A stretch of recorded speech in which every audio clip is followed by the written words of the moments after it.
Tahukah Anda minyak? Iya, bukan minyak konsumsi, tapi minyak bahan bakar fosil yang akan kita bahas, yang menghidupkan kendaraan Anda. Jika tidak ada minyak, maka anu saja. Bagaimana proses terbentuknya minyak bumi atau minyak fosil jutaan tahun yang lalu setelah melewati masa-masa yang sulit seperti kehidupanku penuh dengan kesulitan? Santai aja dulu. Putar dulu intronya Google.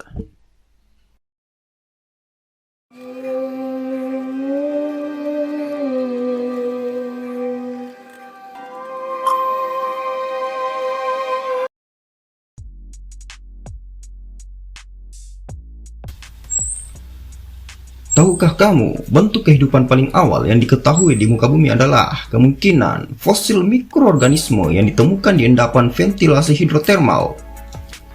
Waktu paling awal ketika bentuk kehidupan pertama kali muncul di muka bumi setidaknya 3,77 miliar tahun yang lalu. Saat itu Anda mungkin belum lahir. Dan mungkin sedini 4,28 miliar tahun atau bahkan 4,5 miliar tahun dan tidak lama setelah terbentuknya pada 4,41 miliar tahun yang lalu, dan setelah pembentukan bumi 4,54 miliar tahun yang lalu. Bentuk langsung paling awal dari kehidupan di muka bumi adalah mikrofosil mikroorganisme yang mengalami fermineralisasi atau meresap dalam batuan Rijang Apex di Australia berusia sekitar 3,465 miliar tahun yang lalu. Sesuatu terjadi dalam beberapa peristiwa yang memberi kita batu steril untuk bahan penyusun kehidupan. Asam amino misalnya, telah ada sebelum bumi memiliki protein. Komponen penting dari semua kehidupan, asal-usul asam amino di bumi tetap tidak jelas, tetapi beberapa ilmuwan menduga senyawa organik ini dikirimkan dari luar angkasa oleh meteorit. Dalam sebuah studi baru, para peneliti mengungkapkan detail tentang bagaimana hal ini terjadi, mendukung gagasan bahwa meteorit membantu membangun kehidupan di bumi. Studi tersebut menunjukkan bagaimana kelas meteorit tertentu yang disebut chordrites dapat menghasilkan asam amino mereka sendiri, berkat reaksi yang didukung oleh sinar gamma dari meteorit itu sendiri. Meteorit adalah bongkahan puing kuno yang tersisa dari massa bayi tata surya yang menabrak planet kita atau bulan. Berbagai jenis meteorit menampilkan bahan yang berbeda. Ketika asteroid selebar 10 km menghantam Teluk Meksiko sekitar 66 miliar tahun yang lalu. Ketika asteroid selebar 10 km menghantam Teluk Meksiko 66 juta tahun yang lalu, asteroid itu menyebabkan lebih dari 75% spesies punah di muka bumi, termasuk dinosaurus. Namun, hanya dalam beberapa tahun, kehidupan kembali di kawah tubrukan yang terendam. Menurut analisis baru, makhluk laut kecil berkembang biak berkat sirkulasi air yang kaya akan nutrisi. Kembalinya kehidupan dapat memberikan pelajaran tentang bagaimana ekosistem laut dapat dipulihkan setelah perubahan dramatis yang disebabkan oleh perubahan iklim. Salah seorang ilmuwan yang bernama Lowry, seorang paleoceanographer di Institut Geofisika Universitas Texas di Austin, dan rekan-rekannya mulai menganalisis butiran-butiran halus sedimen yang membentuk batu kapur, mengandalkan persamaan yang menggambarkan beberapa lama waktu yang dibutuhkan untuk partikel kecil untuk mengendap melalui cairan. Mereka menghitung bahwa butiran disimpan di dasar laut dengan cepat dan setelah tumbukan hanya dalam beberapa tahun. Ketika Lowry dan rekan-rekannya mengintip ke dalam lapisan batu kapur, mereka menemukan banyak fosil dan liang, bukti adanya cacing tanah, makhluk bercangkan yang dikenal sebagai foramifera dan plankton hidup setelah kembali. Minyak bumi, juga dikenal sebagai minyak mentah atau minyak, adalah campuran cairan hitam kekuningan alami yang sebagian besar terdiri dari hidrokarbon dan ditemukan dalam formasi geologis. Nama minyak bumi sendiri mencakup minyak mentah yang diproses secara alami, dan di produk minyak bumi terdiri dari minyak mentah olahan, Sebagian bahan bakar fosil minyak bumi terbentuk ketika mikroorganisme mati di dalam jumlah yang sangat besar. Sebagian besar zooplankton dan ganggang terkubur di bawah batuan sedimen dan mengalami panas dan tekanan yang berkepanjangan.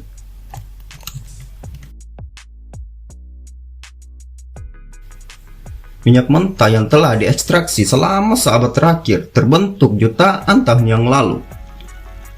Beberapa endapan terbentuk lebih dari 500 juta tahun yang lalu, dengan endapan terbaru kira-kira terbentuk lebih dari 50 juta tahun yang lalu. Minyak mentah terbentuk dari sisa-sisa hewan dan tumbuhan laut kecil, dan oleh karena itu merupakan bahan bakar fosil. Hewan dan tumbuhan laut kecil yang mati jutaan tahun yang lalu tenggelam ke dasar lautan, dasar samudra tempat mereka membusuk dan bercampur dengan pasir dan lumpur. Sisa hewan dan tumbuhan terkubur di bawah lapisan pasir dan lumpur di dasar laut karena kekurangan oksigen di dasar laut. Bakteri yang memakan sisa-sisa tidak dapat mengurai sisa-sisa hewan dan tumbuhan sepenuhnya. Yang terurai sebagian dari waktu ke waktu terbentuk menjadi massa besar. Selama jutaan tahun ditutupi oleh banyak lapisan pasir dan lumpur. Seiring bertambahnya kedalaman lapisan sedimen, demikian pula berat pasir dan lumpur menekan lapisan-lapisan yang sebagian membusuk menyebabkan terdekompresi menjadi lapisan yang lebih tipis. Akhirnya, kedalaman lapisan di atas lapisan yang terkubur sebagian membusuk mencapai ribuan meter, dan tekanan besar yang diberikan oleh berat lapisan ini bersamaan dengan panas alami dari bumi menghasilkan pembentukan minyak mentah bumi. Sementara lumpur dan danau menjadi lebih berat, gaya yang diterapkan menjadi lapisan bawah di atas minyak mentah berubah menjadi lebih serpih. Minyak dipaksa keluar dari area formasi aslinya dan bergerak ke atas melalui retakan dan celah formasi serpi hingga mencapai formasi batuan yang tidak dapat ditembus yang disebut batuan reservoir. Minyak itu terperangkap di sini sampai ditemukan dan diekstraksi oleh manusia. Kondisi geologis pada akhirnya akan menghasilkan minyak bumi terbentuk jutaan tahun yang lalu. Seketika tumbuhan, ganggang, dan plankton hanyut di samudra dan laut dangkal. Organisme ini tenggelam di dasar laut pada akhir siklus hidupnya. Seiring waktu, mereka terkubur dan hancur di bawah jutaan ton sedimen, bahkan lebih banyak lagi lapisan puing-puing tanaman.